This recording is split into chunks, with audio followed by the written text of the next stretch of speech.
Hi friends, നിങ്ങൾ തെങ്ങിൻ്റെ മണ്ട കഴിച്ചിട്ടുണ്ടോ?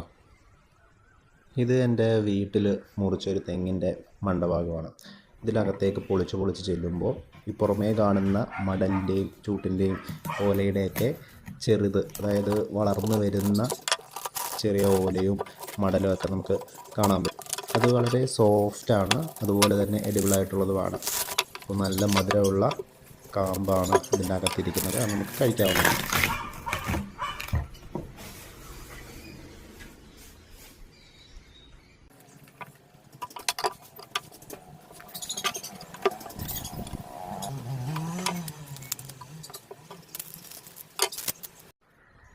ഇത് തെങ്ങിൻ്റെ ഓലയാണ്.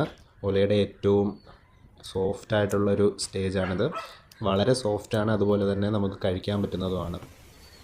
ഇതെന്ന് പറയുന്നത് തെങ്ങിൻ്റെ മടലിൻ്റെ ഭാഗമാണ്. മടലിനകത്ത് ഓലയിരിക്കുന്ന രീതിയിലാണ് ഇതിനെ കവർ ചെയ്തിരിക്കുന്നത്.